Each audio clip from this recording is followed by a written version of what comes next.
Número 32. Los ecosistemas y su preservación. En la siguiente imagen podemos observar a la familia de Sergio. Ellos se inscribieron en una campaña para plantar los arbolitos en el parque. Sergio le preguntó a su papá, ¿por qué tenemos que hacer eso el día domingo, en lugar de ir a pasear o a divertirnos, de ir a jugar? Su papá le dijo que cuidar el medio ambiente o la naturaleza es muy importante para todas las familias. Por eso aquí nos preguntan, ¿por qué es importante cuidar la naturaleza? Porque en la naturaleza viven también los animales y nosotros necesitamos también de los árboles porque nos dan el oxígeno, nos dan sombra, nos dan madera, nos dan fruta. Además, también en los árboles hacen los nidos muchos pajaritos. Así es que los árboles son la casa de diferentes animalitos como las ardillas, las aves o también de algunos insectos. También nos preguntan, ¿qué elementos la componen? O sea, ¿qué elementos componen la naturaleza? La componen factores biológicos. ¿Qué son los factores biológicos? Son los que tienen vida, como las plantas, los animales, los hongos, las bacterias y nosotros mismos. Nosotros también formamos parte de la naturaleza. También hay otros factores que se llaman físicos o abióticos, como son el suelo, el aire, el agua, la luz del sol y el clima. También preguntan, ¿qué se puede hacer para tener un equilibrio entre las actividades humanas y la preservación de los ecosistemas? Bueno, es lo que hacen la familia de Sergio. Si nosotros cortamos un arbolito, pues debemos de plantar uno o dos arbolitos. Tenemos que sustituir a los que estamos cortando. También debemos de cuidar a los animalitos. No los debemos de matar solamente por gusto, porque los podemos extinguir. Recordemos que los animalitos y las plantas no son eternos. Número 1. Colorea los factores biológicos. ¿Qué son los factores biológicos? Ya lo mencionamos, son los que tienen vida, como son las plantas y los animales. Aquí ustedes coloreen, por ejemplo, estas florecitas también las van a colorear. Ahora te dicen, escribe dos factores físicos. Físicos son los que están en la naturaleza, los que no tienen vida, como son las montañas, las nubes, el agua, el aire y el suelo. Todos esos son factores físicos. Número 2. Lee el texto y escribe los factores físicos que necesita la planta para crecer. ¿Qué necesita la planta para crecer? Necesita agua, aire, luz. ¿A qué se refiere con la luz? A la luz del sol. Y también necesita el suelo. ¿Por qué necesita la luz del sol? Porque las hojitas van a realizar lo que se llama la fotosíntesis. Además que el sol también es un alimento para las plantas. También necesitamos el aire, que se encuentra en el medio ambiente. Todo lo que tú exhalas se llama dióxido de carbono. Su fórmula es CO2. Las plantas se alimentan de lo que tú exhalas. Imagínate que tú le haces como que estás soplando, ¿verdad? Bueno, todo lo que sale de tus pulmones es CO2 o también conocido como dióxido de carbono. Y las plantas se alimentan de ese aire que tú exhalas. También necesita el agua, la cual es extraída por las raíces. Abajo las plantitas tienen sus raíces y aquí está el agua. El agua lo que hace es humedecer el suelo y en el suelo se encuentran muchos nutrientes, los cuales son transportados junto con el agua por medio de las raíces hasta llegar al tronco y también a las hojitas. Y para que la planta se sostenga y no se vaya a caer, necesita del suelo, necesita de algo firme para que la plantita pueda vivir. Número 3. Lee las características de cada clima y escribe lo que corresponde al ecosistema que se muestra.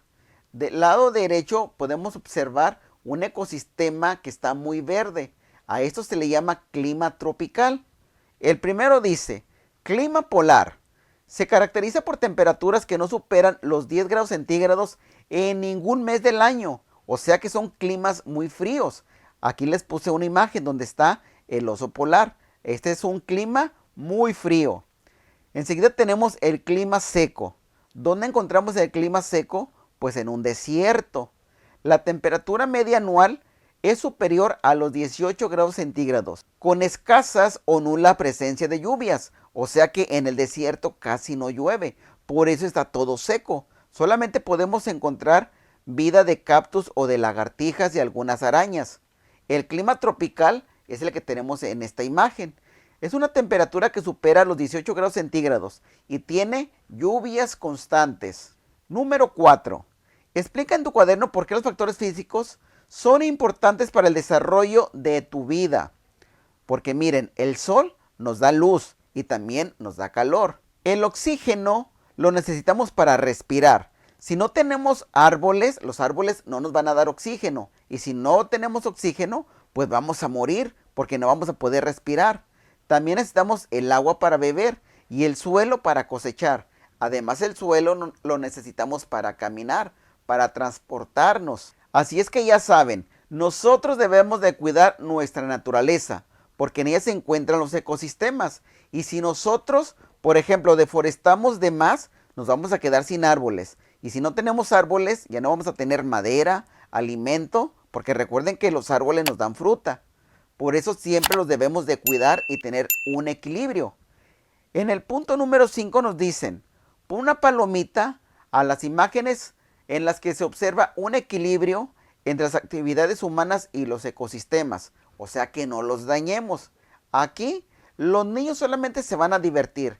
Si se fijan, no están cortando árboles, tampoco están derramando desechos tóxicos. Por lo tanto, aquí le vamos a poner una palomita. Número 6. Colorea las actividades que dañan los ecosistemas, lo que hace mal. ¿Qué hace mal a un ecosistema? La tala de árboles. ¿Qué es talar árboles? Cortarlos. También derramar aceite y petróleo en los mares es algo que los daña. Por último tenemos el uso de plaguicidas en los cultivos. ¿Qué es un plaguicida? Miren, imagínate que tú tienes estas plantitas, ¿verdad? Y a estas plantitas les caen muchos insectos y los insectos están comiendo las plantas o los árboles. Llegan las personas y le echan un químico a esas plantitas. Bueno, van a matar el insecto que ellos quieren, pero también van a matar, por ejemplo, a las mariposas, a las abejas. Y recuerden que esos animalitos son polinizadores. Y si no tenemos polinizadores, pues ya no vamos a tener plantitas. Por eso todos los plaguicidas le hacen mal a los cultivos, porque matan muchos polinizadores. Escribe, ¿qué crees que podría pasar si hubiera presencia de seres humanos en este ecosistema, como los barcos o buzos? En este ecosistema, como ustedes pueden observar, se mira muy bonito, ¿verdad? Andan ahí los animalitos nadando muy a gusto. Pero si hubiera humanos, ellos empezarían a contaminar el lugar y también empezarían a cazar de más pececitos.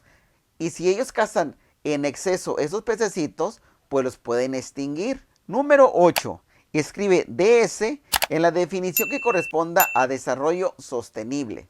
A ver, pero primero vamos a ver qué es desarrollo sostenible. Recuerda que desarrollo es de que tú hagas algo para vivir, pero sin afectar la naturaleza. Por eso se dice desarrollo sostenible. Por ejemplo, debemos ahorrar energía lumínica y aprovechar la luz del sol. Imagínate que tú haces tu casa. Normalmente las casas les ponen un techo y el techo está todo oscuro, ¿verdad? Bueno, ahora hay muchas casas que tienen techos, pero con unos paneles solares, y hay algunos techos que son transparentes para que la luz del sol entre a las casitas y de esa forma ya no van a gastar la energía eléctrica.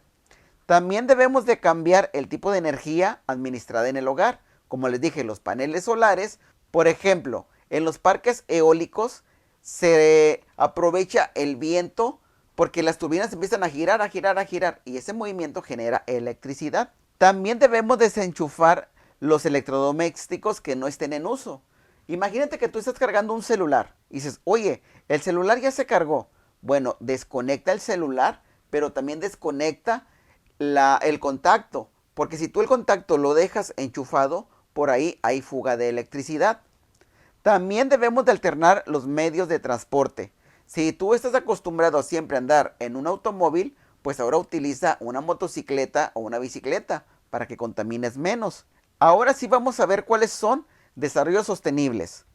Aumento de la temperatura de la atmósfera por efecto de la quema de combustibles fósiles. Este no es desarrollo sostenible, no lo marcamos. Proceso que permite satisfacer las necesidades económicas, sociales, culturales y de un ambiente sano actual sin poner en riesgo las necesidades de las generaciones futuras. Aquí sí tenemos un desarrollo sostenible. porque queremos ver hacia el futuro. Resultado de la interacción entre los individuos y su ambiente, que permite mantener en el ecosistema el grado de estabilidad indispensable para la vida de todas las especies. Aquí, como ustedes se fijan, sí están cuidando a la vida de las otras especies. Ponemos desarrollo sostenible. Número 9. Observa si en tu comunidad hay alguna actividad que dañe un factor físico o biológico y describe en qué consiste. Donde yo vivo hay demasiados car wash o autolavados, pero ¿qué creen? Las personas le echan agua, ¿verdad?, al carrito. Pues eso está muy bien, pero también le ponen algunos químicos, por ejemplo la cera o también para limpiar las llantas. Y aquí van muchos químicos y todos esos químicos se van al drenaje, pero el drenaje va y desemboca en el río. Así es que este tipo de actividades está contaminando nuestros ríos. Número 10. Escribe 2 acciones para cuidar los factores físicos y biológicos que se mencionan. ¿Cómo, por ejemplo, cuidarías el agua? Número 1. Arreglar y reportar fugas de agua. Número 2. Recolectando el agua de lluvia. El suelo, podemos evitar los plaguicidas. Ya les expliqué que los plaguicidas matan muchas especies de animalitos. Número 2. No derramar desechos tóxicos. ¿Cómo podemos cuidar a los animales? Prohibiendo la cacería de animales silvestres. También debemos de vacunar a nuestras mascotas. Casi siempre cuando hablamos de animales, de cómo cuidarlos, nos referimos a los animales salvajes o a los que viven en el campo. Pero también recuerden que tenemos animalitos en nuestra casa. Y esos animalitos también los debemos de cuidar. A continuación tenemos ejemplos de pictograma. En estos ejemplos vamos a ver la imagen de algo, por ejemplo, la imagen de un durazno. Esta imagen va a representar a 10 duraznos.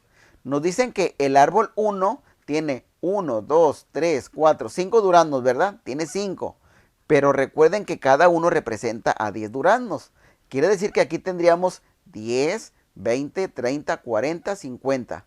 Quiere decir que el árbol 1 tiene 50 duraznos, el árbol 2 tiene 30 duraznos, el árbol 3 tiene 20 y el árbol 4 tendría 60 duraznos. Número 11. Observa el pictograma y completa la tabla. Aquí nos dicen que un árbol va a equivaler a 5 árboles. Quiere decir que en la zona 1 hay 1, 2, 3, 4, 5, 6, 7 árboles, ¿verdad? Pero recuerda que cada uno representa 5. Quiere decir que aquí vamos a utilizar la tabla del 5. Aquí va a haber 5, 10, 15, 20, 25, 30, 35 árboles.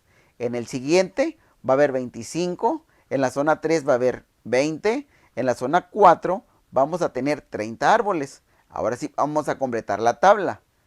Aquí está el parque. La zona 1 tiene 7 árboles, ¿verdad? 1, 2, 3, 4, 5, 6, 7. O sea que vamos a multiplicar los árboles por la cantidad que representa, que son 5. 7 por 5, 35. En la zona 2 hay 5 árboles. Multiplicamos 5 por 5, 25.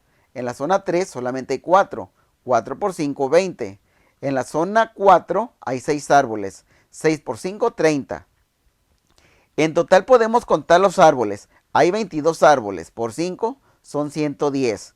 Sale lo mismo haciendo la multiplicación que sumándolos. Si tú sumas 35 más 25 más 20 más 30 es igual a 110 árboles. Número 12. Revisa el pictograma y responde.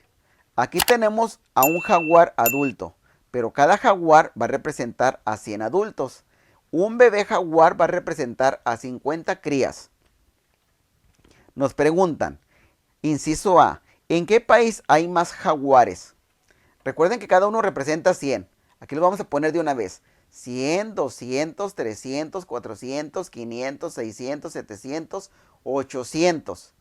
Y como los chiquitos solamente valen 50, aquí tenemos 800 más 50, 850. 850 más 50 son 900. Aquí en total vamos a tener 900 jaguares, 800 adultos y van a ser 100 bebés. En Belice tenemos 500, 550, 600, 650, 700. En Guatemala, 750. En Brasil, 850 jaguares, entre crías y adultos. Aquí nos preguntan en el inciso A, ¿En qué país hay más jaguares? ¿En cuál hay más jaguares? Pues en México, porque en México hay 900. Si se fijan, no te dice si grandes o chiquitos, simplemente el total de jaguares. ¿Dónde hay más? Aquí en México, porque hay 900. Inciso B. ¿En cuál país hay menos jaguares adultos? Solamente los adultos. Si se fijan, Belice es hasta aquí. Solamente hay 500 jaguares. Inciso C. ¿En cuál país hay más crías de jaguar? Más crías, o sea, los chiquitos. En Brasil. Aquí tenemos 1, 2, 3, 4, 5.